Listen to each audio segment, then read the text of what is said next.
Hi everyone, thank you for tuning in to this edition of It's Brewin at McEwen, a USF Baseball podcast. I'm your host, Mark Giardino, and today I'll be joined by my two co-hosts, Matt Giardino and John Kaplan. Our guests today are two pitchers in the USF Baseball program, senior Ethan Brown and junior Jackson Cothren. This pairing of guests was a special request from John, and we're glad he recommended them because it ended up being a great conversation that I think you all will really enjoy. If you're enjoying our content, please be sure to like, comment, and subscribe on whichever platform you're listening on. If you do that, it will really help us grow the platform. Today is January 14th, 2023, and we are 34 days away from opening day. Without further ado, let's get into the show. Right, why so you got a cock ring? Why your walls is blank? Hey, that's a sick tiger painting. Thank you. Someone appreciates my work. It's a self-portrait. There you go. Jackson, you can start. Yeah, my name is Jackson Cothren. Originally from Fayetteville, Tennessee, a little small town on the Tennessee-Alabama state line. Out of high school, I went to a AAC foe, I guess you could say now, in Memphis. Left there after my freshman year, went Juco for a year. Somehow found my way to Tampa, Florida. And I'm a right-handed pitcher. Nice. So I didn't know that the area you're from is like on the border of Tennessee, Alabama? Yeah, I'm like 7 miles from the state line. Gotcha. So when you went to like that JUCO, I know it was in Alabama. Was that kind of like close to your hometown? Yeah, I was like 30 minutes from my house. Oh, nice. So you were like commuting or whatever? It was a little too far to commute, but I just had an apartment. There you go. All right. And then Ethan. I'm Ethan Brown. I'm from Longwood, Florida. I started my college career at Seminole State for 3 years. One being the COVID year, and then also just found my way to USF from actually Logan Lyle. He put in a good word for me, and hopefully I backed it up. So I'm curious about that. I remember hearing that like Logan knew you. Like, how did y'all meet? How did y'all know each other? We had a mutual friend that I went to JUCO with from Seminole State. His name is Keelan Fox, and then me and Logan actually met playing Fortnite. And then I guess we just played so much that we built some kind of friendship. And then ended up actually meeting up. I came down to Tampa a couple times to hang out. And then when it came to the means of me transferring, he was the first one I contacted. Wow. That's a good story. And I was a little surprised you said you're from Longwood. I know you're originally from Jersey. Is that what's up with that? Yeah, I was born in Jersey, but I don't see me going back anytime soon, so I think it's time to claim that Florida boy icon that everyone's wanted me to. Nice. I respect that. As a fellow Florida boy myself. All right, so John, we usually let John lead off the show because he's a good leadoff hitter. So I'm gonna switch it over to John. He's gonna kind of be the host for a little bit. I'm good. What's good, fellas? I never really could hit, but I did enjoy pitching. That's why I like having you two on the show today. How are y'all doing? I'm good. I just feel kind of lonely. I don't got a hat on, so I'm going to go ahead and put one on real quick. If y'all don't mind. There you go. There we go. He didn't get the memo. It's all right. No, he didn't. Never does. A lot more cohesive now, for sure.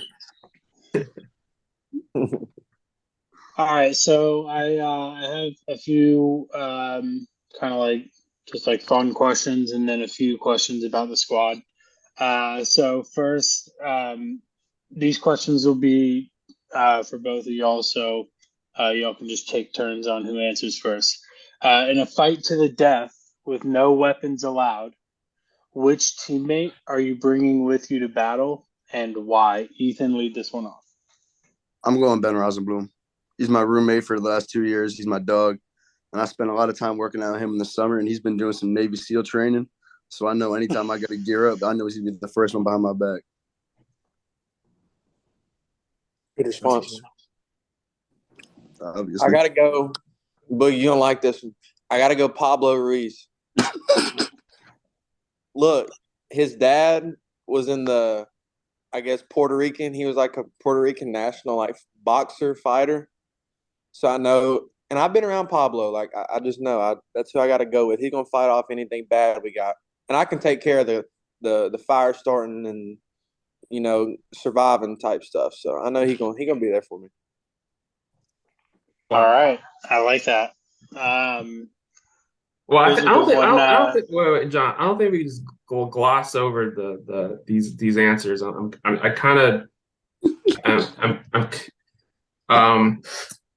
So Ben, like, he doesn't really strike me as like a fierce dude. He's like seems more laid back, but Oh well, yeah. it's like, Being with him every day, it comes out every here and there. When he wants to let that dog out, he's gonna let it out with no remorse. I feel that. Yeah, I feel like he's pretty tough. I mean, he like played through some injuries last year.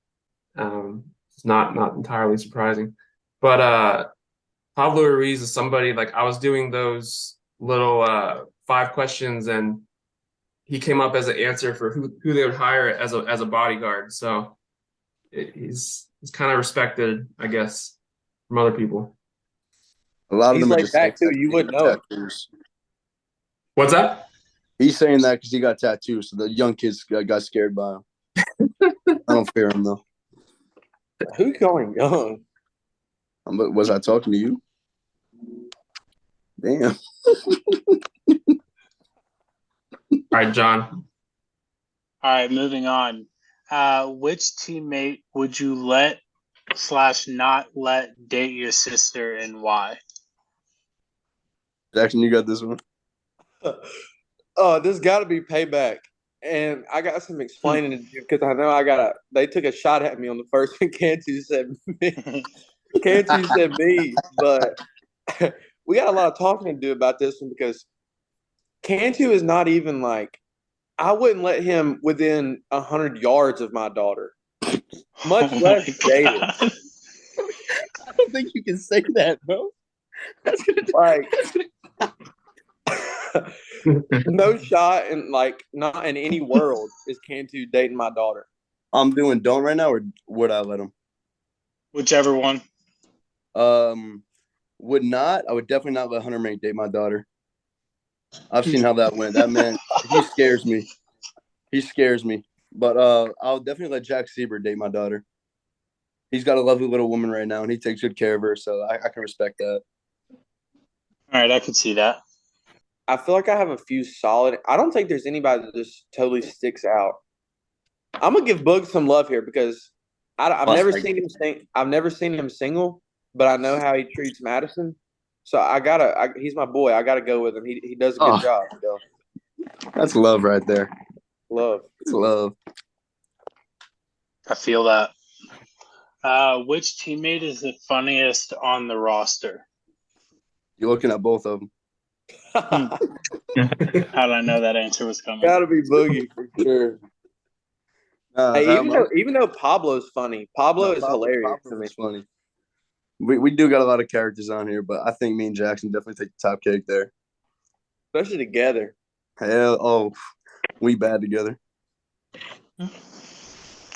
Of all the players on the roster currently, which 2 teammates have the biggest bromance brewing? Me and Boogie. I was gonna say, should I say you have to exclude yourselves? Yeah. Definitely got to exclude us. Because I think Fulton Brooch Lockhart and Chandler DC. Dorsey. That's a good answer. Fulton Lockhart and Chandler Dorsey. Okay. They're boys They for share sure. anywhere without each other. They share lockers. They kind of have to. But I'm gonna go with Cal Punsack and Joey Vellini. Let's go. Those 2 kids off the field. I haven't seen them apart. So there's got to be something going on there that nobody knows about. It's the lefty pitcher connection. Yep, it's something at that baseball house. I don't know. Not there enough to weasel it out of them. How many guys live there? 6. Okay. Who all lives there? Jackson, you got that? You got the Mink twins, DC on one side, like on one side of the house. They have their own living room. And then you got Nelly, and then you got Cal and Bellini on the other side with their own living room and stuff. Nice. Who were y'all's favorite Major League Baseball teams growing up? You got it, Boog. I got to go with the New York Mets. Just that's always been the games that we went to, and my dad grew up loving them, so I just got that gene. And then of course that 2015 World Series run, I was able to sit there and watch a couple games. And right now I don't focus too much on it, but every time I get asked that question, I just got to go with the hometown team. Yeah, I got to go with the Braves. I live in Braves country. Grew up watching Chipper, probably my favorite player ever. So I got to go with the Braves. Should be an interesting season for you two, watching the Braves and Mets go at it again. Oh yeah. What are we, 5 times back to back, whatever it is? 5 times in a row. Bro, stop worrying about the past, dog. Damn. Have you guys even won 5 World Series in Atlanta? I don't think so. It's been all around the world, right? Pretty crazy that deal with Correa, and they retracted it and stuff with the Mets. Yeah, now he's back with the Twins. I was about to say, yeah, he's been bouncing around the league so much. I knew he was going to land somewhere, but just ended up probably to a bad team just to try to build some kind of franchise. Something going on. Carlos Correa just that ticket. It's wild. He had 2 deals rejected because of bad physicals. Who was your favorite player of all time growing up? I'm going with the captain, David Wright. I like that. Yeah, mine's Chipper. I'd say Chipper for sure. Since I was old enough to watch, that was the guy I remember. So, yep. Jackson, I watched a lot of baseball growing up, and I don't remember Chipper that much. And I'm older than you. Like, you must have been really young when you were watching Chipper Jones. Yeah, I mean, I remember. I'll never forget it. Funny story. We were camping one year on a Saturday. We always camped on the weekends. And so it was before I started travel ball. So I was probably 6, 7, 8, something like that. Okay. I remember sitting in the camper and I was so mad at Chipper because he had struck out twice. And my mom got mad at me because I was like, he sucks. He's going to strike out here. And she was mad at me for it because I was being negative. And then he hit a home run to walk it off. And so I don't know, I guess ever from that moment, honestly, and then I guess he played for, he retired in 12 or 13.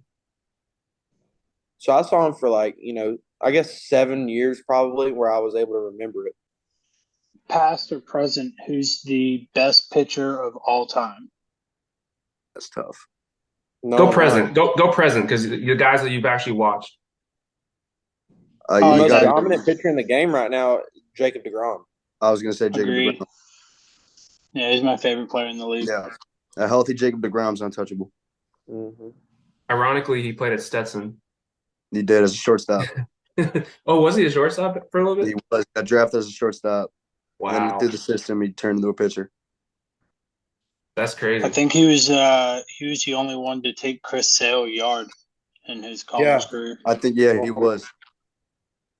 Because he played where, FGCU? I think it was at Stetson's ballpark, too, that's a very pitcher's heavy ballpark. So just be able to do that as a pitcher just proves that I can do it, too. So Billy Mole's definitely going to let me get some swings in the spring. Yeah, we're yet to see a true two-way in the last few years. I'm waiting for it. So looking forward to the season a little bit. What out-of-conference series are you guys most looking forward to this season? Oh, making my return trip to Memphis. Hashtag revenge game?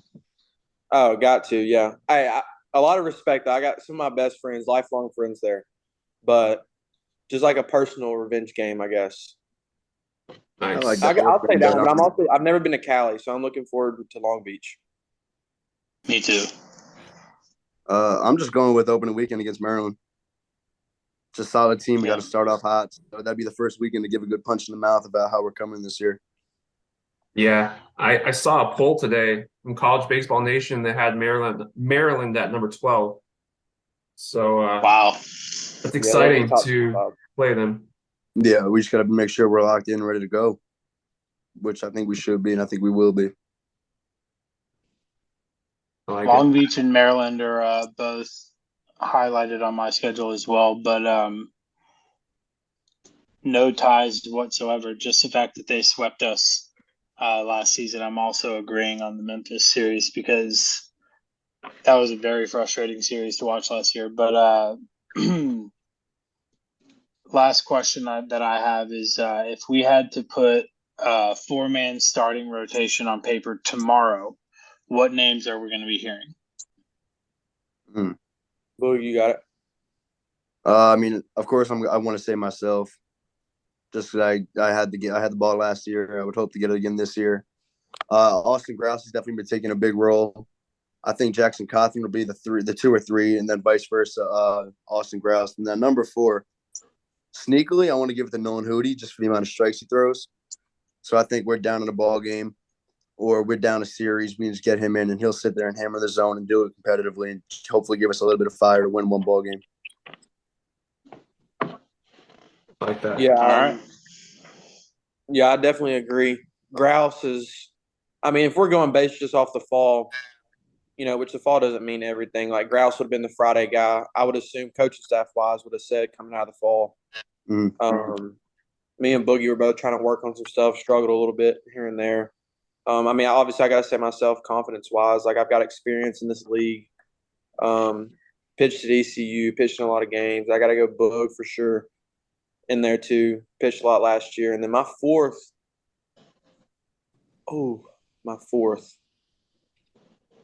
I mean, I like the Hootie answer, but I'm going to go off the charts right here because of projectability, and I think he'll be really good by the end of the year. I got to go Austin Newton. I like Wow. that. I like that. I like that. That's interesting.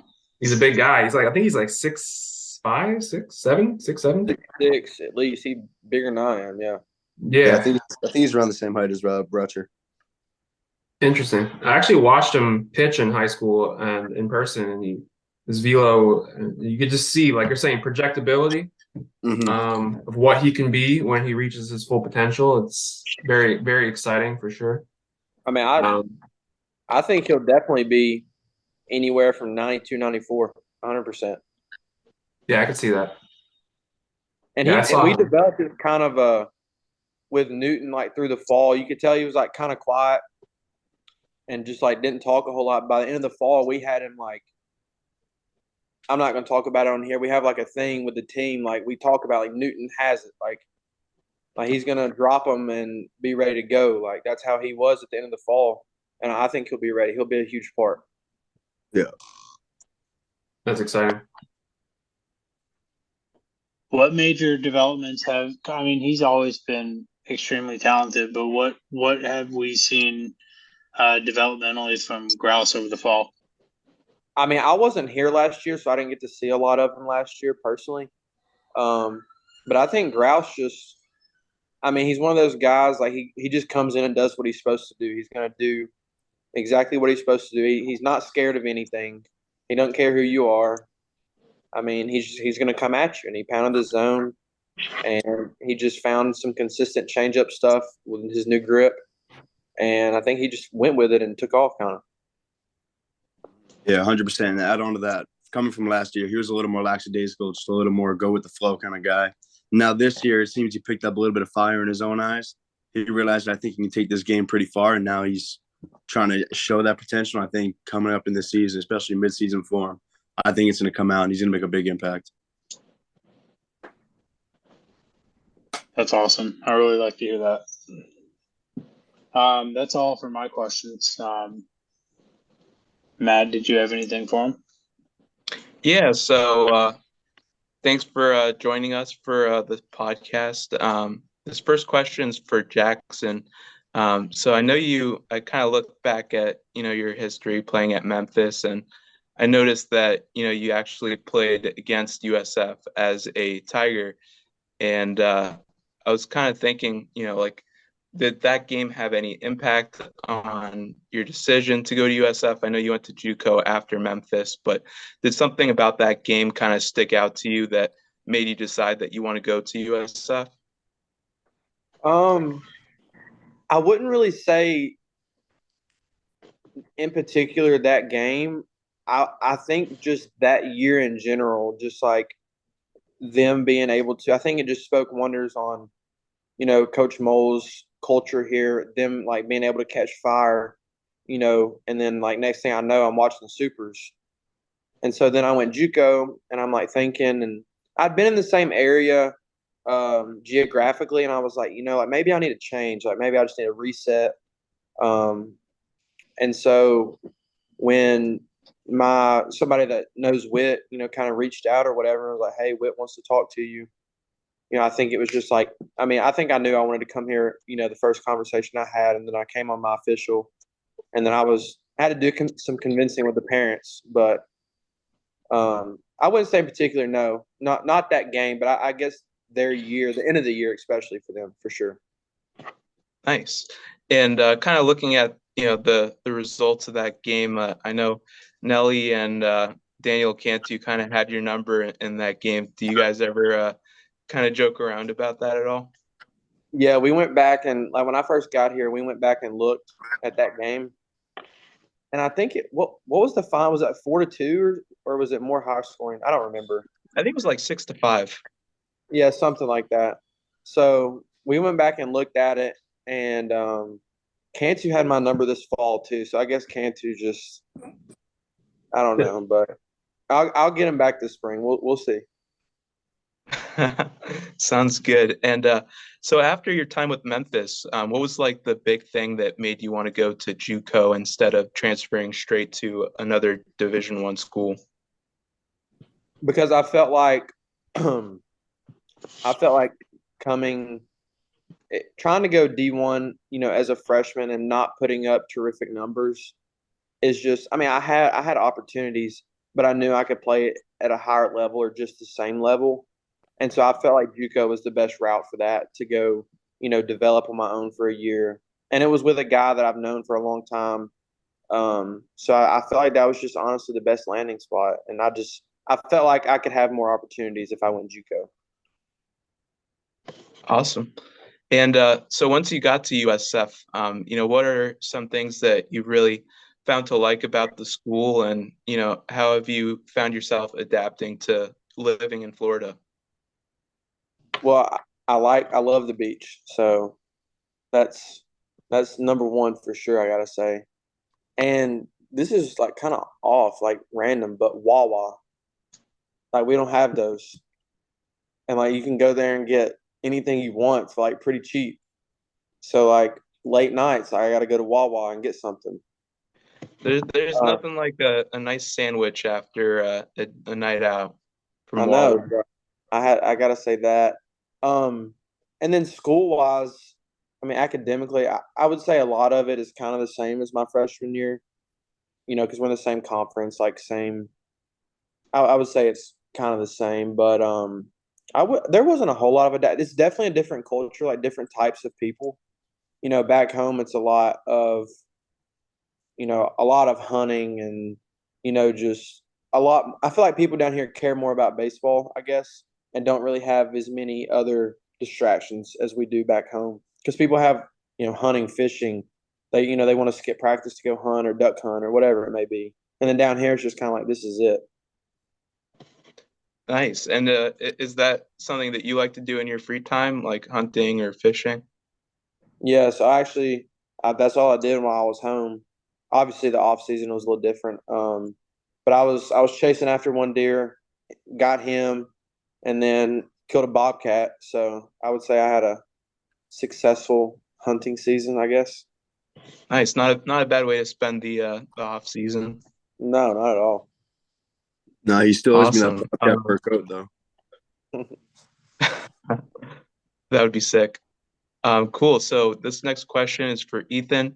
I know last year, you didn't necessarily start out where you wanted to. You were kind of one of the guys coming out of the bullpen. Talk a little bit about the progression of your season last year. And I know a lot of it had to do with, other guys getting injured, but you really found that opportunity and made the most of it, especially on different occasions of the season.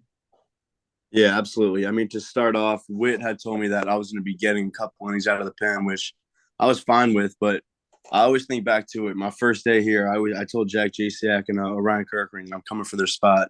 And I'm not saying that like I was foreshadowing anything, but the injuries, of course, they stunk. But as soon as I got that opportunity, I think Mole texted me at like 11 p.m. that first night of conference, telling me I had that ball on Sunday. So I got that first start and just tried to do the best I could with the most that I could. But that first half, yeah, just coming out of the back end of the bullpen, to me, it wasn't fun, but I had to do what I had to do. And then I guess just the pieces fell into its place to get where I was at now. And thankful for it. Awesome. And I guess another question following up on that too is, I know you have a lot of goals this year, and I know you probably had some professional opportunities that, you forewent last offseason. What were like some of the big determining factors for you to come back to USF and give it another year? Well, this story goes back a while because I felt like this year I didn't give all I could have given, as in half starter, half out of the bullpen. And it was the same thing with Juco. That's why I went back to my third year. I gave it up because my first year, again, in Juco, I was out of the bullpen. Second year got cut off because of COVID. And I already had a scholarship to go to the University of Tampa. But I just felt like there was unfinished business over at my Juco. So I went back. I gave him that full 2-year time duration. That's what I thought about in my head. I thought my first 2 years was half a year, so equal that 1 year. At the third year, that's my 2. And then again, I was supposed to be a junior coming into USF. Didn't get what I wanted out of the year. So I figured I'd go get my degree, come back, and then whenever a professional opportunity came this year, again, that's still a big issue. I'm not really thinking about it too much, but if it happens, it happens. But I think the biggest thing was just coming back, getting my degree, and just having one more year of living it up in college. Because once you're done, you got to start that real life. You can't really go back and enjoy the days like we are now. It's very true. And based off of last season, what were some things that you really felt like you had to work on, and what were the key things that you focused on this off season? I mean, the key things I definitely focused on were getting stronger for sure. Throwing wise, I didn't want to overthink too much. I just need to throw more strikes, be more consistent, be more competitive in the zone. So that's one of the main goals. But the main goal I had in the fall wasn't really about me. It was just getting the freshmen acclimated and comfortable as quick as possible. Because I know when I came in here last year, I didn't feel out of place, but I just felt like there was something missing, and it was that team chemistry. So the majority of the fall, that whole goal that I've been working on was just building that team chemistry, making sure everyone was comfortable. So by the time spring season comes, everyone's locked in, everyone's friends. We all want to win together.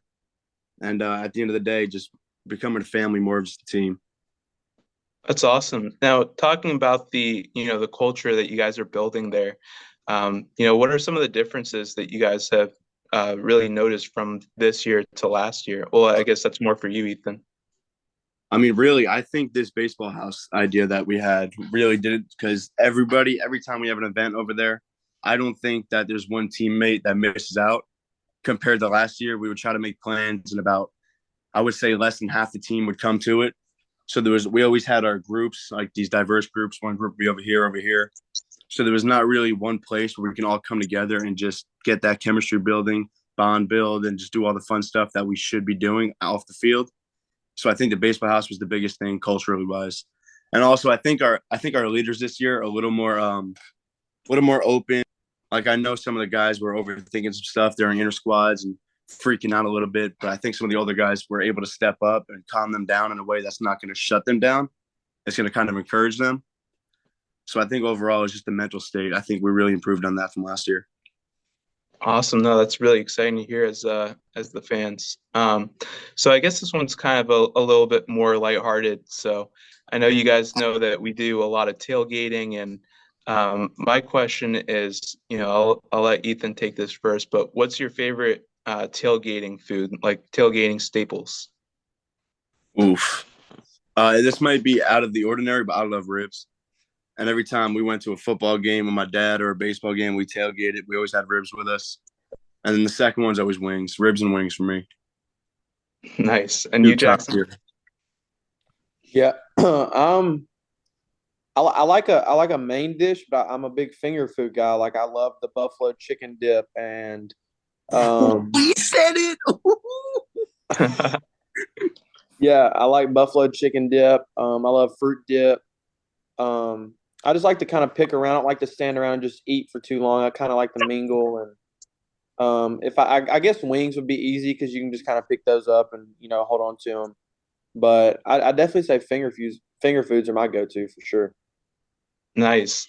We last year Ethan's parents helped us out a lot with the tailgating, and we had a lot of crazy things going. We made pizzas, we made chicken wings, all sorts of crazy things. So we're excited to have that fired up for this year too. Y'all did a fish fry one of those days, right? Yeah, for the Easter weekend game, we did a fish fry too. Whew, the day I wish I was a fan. Well, we might have to schedule in some of those post-game tailgates so you guys can join us next year. Yeah, I've seen that. John working cornhole. Oh my God! Yeah, he already talking. Don't make me wake your father up, man. And we'll just have to set y'all straight right now. Look, I got my teammate right down here. We're ready to run whenever. Right down where? Jackson Cothren, that's my teammate. All right.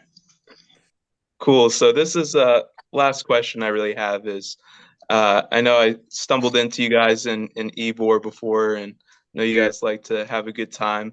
What are your favorite places to go out in Tampa? You got it, Boog. Hey, hold on. We're gonna do something cool right here. Yeah, he knows. You ready? He knows. What we was talking about today? Come on, bro. So Hey, somebody count it somebody down. give me a Somebody count it countdown. down. 5, 4, 3, 2, 1. Dallas. Patties. Oh, no, you didn't, bro. Dallas. You did not just do that. no way! You messed that up. No way, you messed that up. That's the first time we've ever messed it up. Dallas Bull. I just can't believe that was your answer. Nah, Dallas Bull is definitely fun, but there's a little more local spot called Paddy Wagons where they got cornhole and pool. And Okay, if you know me, you know I'm a big billiards guy. Where you is play Patty? pool too? All right. Oof. Maybe Jackson just likes to line dance. He don't even know how to. So I don't even know why he said Dallas Bull. I just like the music. Can't blame you. Yeah, There's I a mean, jukebox at Patty's. You can play whatever you want. We do. You're my Friday night, bro. There's actually a good new bar that opened up in Ybor called the Southern Belle. They had a soft opening last weekend. Really good country bar. So definitely got to check that out, Jackson. Ooh, Wear my boots. which when we might be going. which paddy wagon do y'all go to? The USF? one, the one right by on- USF. It should be across the street from the Standard. Ah, okay, yeah. Nice. Hey, tell him what Bryan was saying. He wants to do like a little tailgate thing too. Before Oh yeah, he was trying to collaborate with you guys to do a tailgate over there. Bring all the parents all over there. You guys play cornhole, shoot some pool. Who was saying that? The owner of Paddy Wagons. Oh, sick. Yeah, me and Jackson have become pretty good friends with him. Cool. Yeah, make sure we get in touch with him. That'd be cool. Awesome. I'm pretty sure he DM'd you guys the other day, or not the other day, probably a couple weeks ago. Really? But he's got, maybe he's got a small Instagram page. I remember telling him, and I don't know if he showed me he did, but he definitely hit you guys. I was there. He did. I think we were saying. All right. I may have just seen it and not know what it was, but I'll make sure to hit him back. Cool. Awesome. Thanks, guys. Hey, no problem. Nice. All right, I got a couple for you guys. I'm interested in Jackson being from Tennessee, Alabama. You a big country music guy? Oh, big, yeah. Who's your top 3 right now that you're listening to? You better not botch this. I feel like this is a tough question because I'm like a diehard country fan, so I feel like you've got a top 3 mainstream, and then you've got like a top 3 like not really like mainstream but not mainstream. All right, so give me your favorites from each category. I mean, my top 3 mainstream. I mean, you got to go with Luke. and you got to go Morgan. And I mean, I consider these guys mainstream. I'm trying to think of another. Like, I'm not a huge. I mean, Chris Stapleton's okay. I guess Cody Johnson is that. I would consider him mainstream. I'm familiar with him. Yeah, he's mainstream. And then my non-mainstream. Well, I'll take that back. I'll go Parker McCullum in the mainstream. Okay. And then I'll go Kojo in the non-mainstream with Dylan Scott. That's me and Boogie. That we go way back with Dylan Scott. There it is.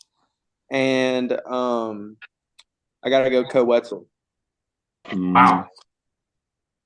Okay, Wetzel. I mean, I see what you mean by like the mainstream and like not mainstream. I feel like, what would you consider Zach Bryan?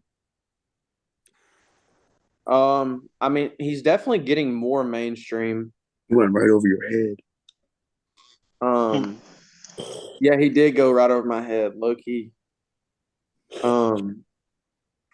Yeah, that's tough. I would definitely say he's working his way there. I don't think he's been in the game long enough to be considered a full-on mainstream right now, though. Yeah. Do you think that, I know I'm going to assume you know a lot about country. I kind of got into it more recently.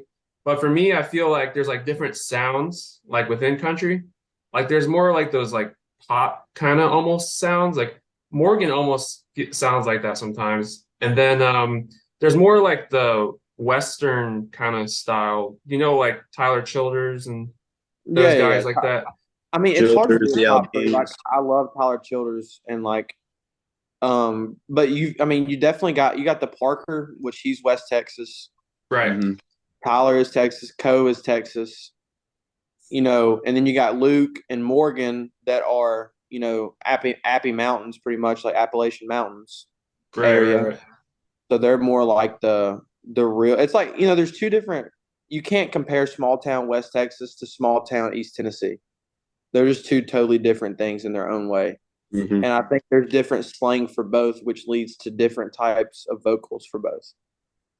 Yeah, that makes sense. That actually, because I was wondering like is there different sounds within country? But you think about any other genre like rap, it's going to have West Coast versus New York is going to sound different. But I mean, just think about like the way we talk. Like, right, if I was singing, I would sing different than you guys would because you're going to have a different accent and different like lingo than I would.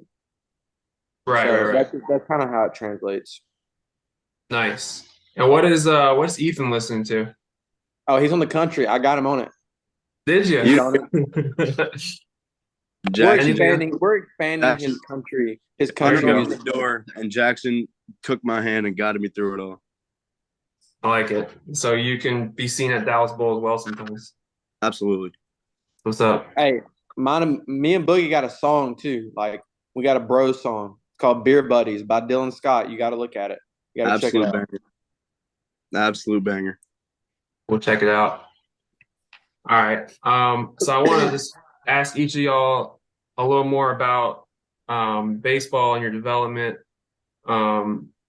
So Jackson, I kind of wanted to talk a little more about like your career is interesting, and I think it's interesting that you started off D1, which shows that like out of high school you were probably like recruited and you had that pedigree and everything. And then you get to D1, you actually got a decent amount of innings, maybe it didn't produce the way you wanted to.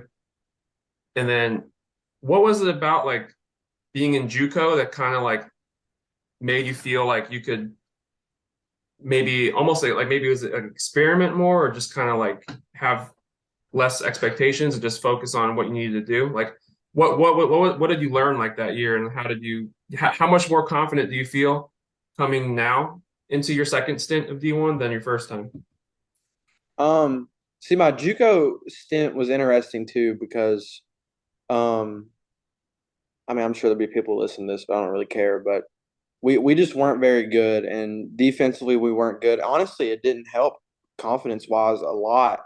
I mean, I felt like I did a lot of it on my own in the off season of the JUCO year. So like that November, December, like in the training facility, and then like we had a PBR pro day where I threw well, and then that kind of put me on the map more than anything, rather than the regular season, because my numbers, I mean, strikeout wise and stuff, like I was pretty good, but like numbers wise, it didn't really show what type of year I had. I felt like so I really helped myself like that off season. But the JUCO's a different grind because we played 2 games on Thursday and you play a doubleheader on Saturday. And like those drives suck. Like you're going all across the state. And there's no weight room hardly. Like you're making do with what we have. Like I went and got a membership at a local gym and did my own stuff. So you're more or less, it's like either you get out or you're done. So you're kind of forced to, put your head down and go to work, or, it could be over at any minute if you don't do that. So that was makes kind of my sense. thought process was, I was confident in myself and I knew that if I did what I needed to do, I would be fine. I like that. Yeah, I feel like, I'm sure Ethan will have some input on this too, because like you hear all these things like Juco Dog, Juco Bandit, like getting that kind of gritty experience versus having all the resources at a D1. So do you feel like that kind of like sharpened like your mental game too, like having to go through that? Well, it makes you want to work harder too, especially for me because I went from having most of those resources to nothing. So it's like, dang, like I miss those. I want to get back to those. And it's like the little stuff, like the cold tubs and the hot tubs, and like we didn't even have a trainer in JUCO. Like I was like makeshift, like making these little cup massage cup things that I could like scrape myself with. Whereas here you get a trainer and it's just all there in front of you, anything you could think of. So that's kind of a thing too. Like you're like you take for granted what we have a lot of times, and like we really shouldn't because we don't realize, unless you go JUCO, you don't realize how bad they have it. So definitely it made me more grateful. Gotcha. And I guess one more question about that. After your first year at Memphis, like you don't have to go into too much detail if you don't want, but like could you have stayed there and just tried to like work it out there? Or like why did you feel like you had to leave? Yeah, I mean, I 100% could have stayed there. I had every opportunity in the world as a freshman there. They certainly didn't want to lose me. And, the head coach there at the time was from my hometown. My mom, I think, actually graduated with him from like my high school that I went to. So it was kind of a personal connection there. So it was tough. There were some things that, maybe I didn't agree with at times. And even on the player side, culture wise, I had my best friends, my close guys, but then it's different here because like I'm close with everybody. Like I'm going to talk to Boogie, I would consider him one of my closest friends. Like I'm going to talk to, somebody that I don't see that often, that may have a girlfriend or something. Like we all have the same relationship, I would say. And so it just Nice. wasn't like that there. I mean, there was days like I dreaded going to that facility. Like I don't want to see so and so, or like there was times like where I wanted to fight somebody. I was a freshman, and like just the way you're getting talked to um from a certain player that ended up getting drafted that just thought he was higher than everybody else. And I'm just like, dude, like I don't care who you are, where you've been, or where you're going to get drafted, or how much money you're going to make. You're not going to talk to me like that.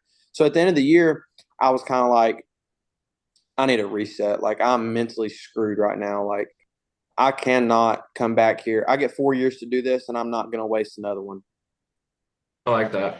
And so and I've cried. I remember talking to Coach Rock. He's now at Auburn, but I remember talking to him, and I'm like, I'm on the phone. Me and him had a personal relationship, and it was like one of the hardest things I ever had to do. But it's the best decision I ever made too, though. So Yeah. And I like that too, because instead of like jumping to another D1 where you feel like you have to make a decision so quickly, you kind of like gave yourself a little time to think about where you'd want to end up. So nice, man. Well, we're glad you're here. So, Ethan, I also want to talk a little bit about your career. I've like vaguely talked to like your parents. Like I tailgated with your parents a lot last year, and they were saying like your first year like at JUCO you played, but it wasn't like as serious as it was the next 2 years, or like Like, what was the story about your JUCO career? I think the reason they say that is because I was just out of the bullpen. I was getting one inning every 3 or so days, just one inning. They called me a lefty specialist. Gotcha. So when the big situation's coming up, lefty on lefty, I'm the guy who's in. I just throw 3 bangers and I'm done. So I guess that's what they mean by it wasn't that serious, even though I knew it was a big role. But then the following 2 years after that, off the bat, I was our number one guy starting every whatever day it was. I think I started on Mondays, but I would start on a Monday, come out of the pen on a Friday, close the game on a Saturday if I had to. So I definitely took up a bigger role, which got them way more involved, and that's where I think they think it got a little more serious. Now, of course, I picked up a lot of traction. A lot of schools talking to me, a lot of scouts talking to me. Nothing big, just conversation. But coming from my parents who never really got that deep into sports, seeing something like that and hearing stuff like that, they always just instantly jump and think to the best possible answer. But I always took the game seriously from like my sophomore year of high school. But I guess that was just the turning point where I could actually make this a career. So you could say that's where I got a little more serious with it once I knew that I could possibly get paid and have a future in this. Yeah, and I guess out of high school, did you have any opportunities to go to like any D1s or D2s in your part of the country, or did you kind of like how'd that work out? Did you walk on at Seminole, or how'd that go? I could have went to Caldwell University, which is a woodbat D2 up in Caldwell, New Jersey. Didn't want to do that. I was going to go JUCO out of high school because I was told by my head coach in high school as well as my guidance counselor that I wasn't going to college to play baseball at all. So just a small win for me. I committed to the County College of Morris. But then a month or so later, I found out that I'm moving to Florida. So I got my release form as soon as I can. Me and my dad were just hopping on emailing different schools. I had taken a visit at Polk. Never heard back from them. Taking one to Seminole State. And as soon as my bullpen got finished, they offered me full. They pay for everything, school, tuition. So on the fly, I just instantly said yes. And it's been a journey ever since. Wow. So you're saying like the whole Seminole thing was you threw a bullpen and the offer kind of came right after that. Yep. We flew down. Once I found out where I was going to school, that's when my parents started looking for housing for them to stay. So we weren't technically moved down here yet. Gotcha. Until we found out I can go to school. But once I got that, they locked everything else down. Nice. So what kind of pitcher were you in high school? Like, what was your velo back then? And like, how's your game evolved? My high school was so small. We didn't have no radar guns, nothing like that. And I was primarily a center fielder in high school. Really? Okay. I would just pitch my one game. As soon as I'm done pitching, like the fifth, sixth inning, whatever innings I'm left, I'm in center field. And the rest of the week, I'm in center field. And I was a pretty dang good hitter, I will say that. But I never really took it seriously just because me and my head coach never had that player-coach relationship. He was just always against me for some reason, so I never really paid attention to him. And that also made me fall in love with the game. But then I started picking up a little bit of traction from the County College of Morris. So once I felt like I can go there and that I know I'm moving to Florida, I knew there's going to be more opportunities. So I just kind of got back into that fire and desire to keep playing this game. Nice. Wow. So, I mean, obviously you must have showed something at the bullpen. Well, you're a lefty, and then you're showing like you can spin the ball. You probably velo was probably pretty good, and they were intrigued, and that's turned into. I think my freshman year in JUCO, I was just sitting mid 80s, maybe topping 89. So Right. There's nothing special, but the fact I was just able to go in there, land breaking balls when I can. Yeah. And just get a job done, especially at a smaller JUCO like that. They're just looking for anyone who just wants to play. That was at Seminole, you mean? Yeah. Yeah. Nice. Wow, that's cool. So I want to just turn it back. We're kind of getting towards the end here, and I just want to turn it back to John or Matt if they have any follow-ups or other questions before we let you guys go. Sure. Yeah, I got one more question for you guys both. So with this long off season coming to an end pretty shortly here, what are some of your guys' goals for the season and personally for this 2023 season? Jackson, you got it. I mean, I want a ring first and foremost. I mean, I want a ring. I mean, I don't have any. I mean, I have some rings, but nothing of, the conference championship sort at the Division I level. So, I think this year is more about being good as a team because we're so close as a team. I think all of us have kind of put our individual stuff aside for the most part. It's obviously going to be in the back of your head, but I think we're chasing more than individual stuff this year. And honestly, like I don't even really like to talk about it because there's just so much there's so much bigger things, so many bigger things that we're chasing rather than individual, accomplishments. Because if we're good as a team, everybody's going to have individually good years. So if we handle our team stuff, everybody's going to have, good stats and good numbers and get drafted and stuff. So I think it starts with the team, and I think we're off to a good start. Yeah, I Awesome. can agree with that. But I mean, I know every player is going to say they want to go to Omaha, they want to win their conference, win a regional, da da da. I think my thing is that knowing that this could be my last year playing, as well, I know for sure last year at college, but it could be my last in general. I think I want to take this team as far as I can. Every time I get the ball, I want to leave it out on the field, leave all that emotion out, throw my heart out. But then I ended up last year, I was throwing 1 day a week, and I'm expecting to do again this year.